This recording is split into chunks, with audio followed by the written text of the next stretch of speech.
We represent Keval Singh, the Joint Secretary of the Ministry of Health. And as we all know, we are gathered here to discuss the government's current 100% FDI policy in the pharmaceutical industry. While we do promote foreign investment, especially in the field of pharmaceuticals, which requires higher research and development, but at the same time, we need to evaluate this in light of the current problem that we're facing, that the companies are acquiring Indian companies at an alarmingly high rate. So this implies that in a short period of time, the Indian companies would be virtually non-existent.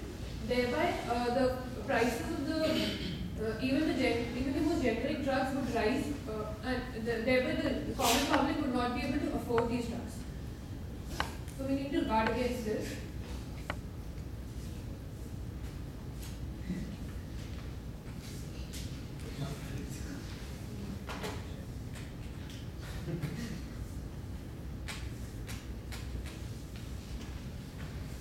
So this is a broad agenda that we intend to touch upon during this presentation.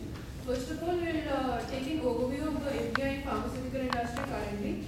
Then we'll look at it in terms of the concern for India. Then we'll suggest the recommended action.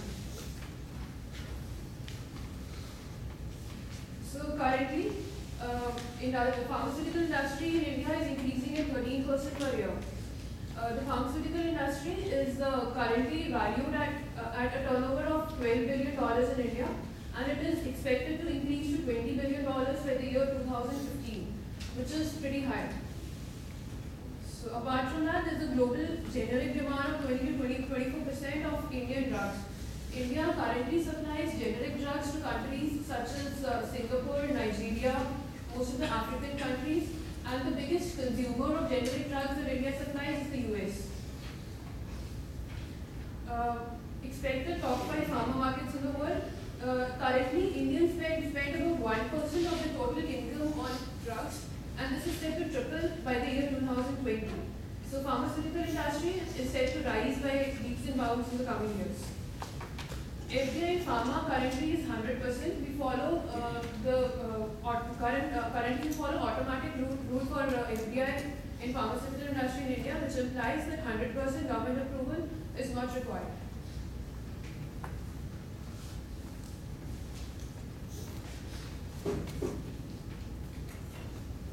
We closely analyze the Indian pharma sector and industries in India.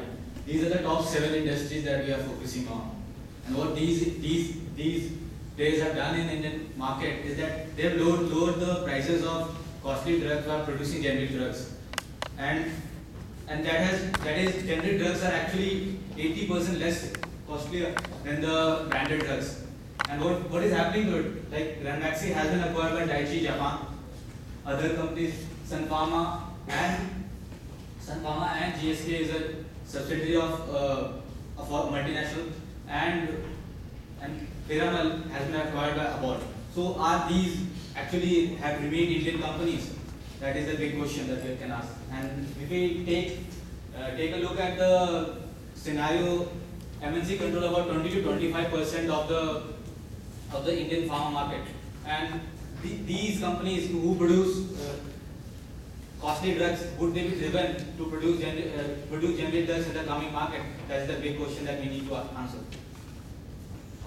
Looking at these companies which have been acquired by the MNCs, they were producing generic drugs. So the price of generic drugs is around 20% of the patented drugs.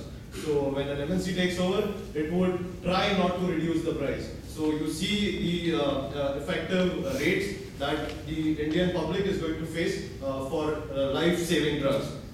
If you look at impact on India, the investment is 9 billion since the last 10 years. In the last 4 years, that is from 2006 to 2010, 7 companies were acquired by the MNCs. Out of that, only the 10% investment is coming for greenfield investment, whereas the rest 90 is simply takeover of the existing Indian companies. So 90% is brownfield investment. So in the next 2 years, you have 61 top-selling drugs over the world been going off patent.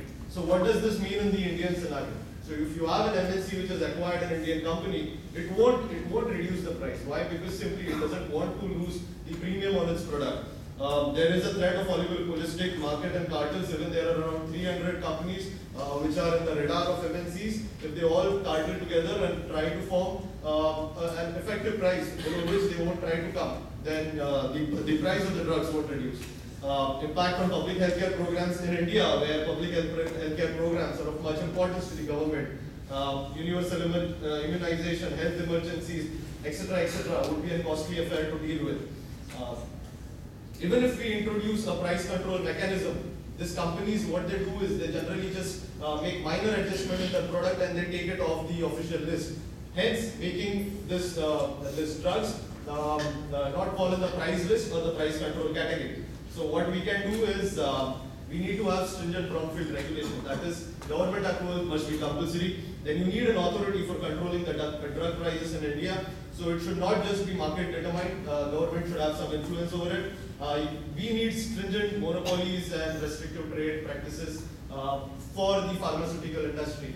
So if we have a body which is completely devoted to this industry, which checks such restrictive trade practices happening, which is also done in Europe and the European countries and the US, then that would serve. That would be a great solution. Thank you.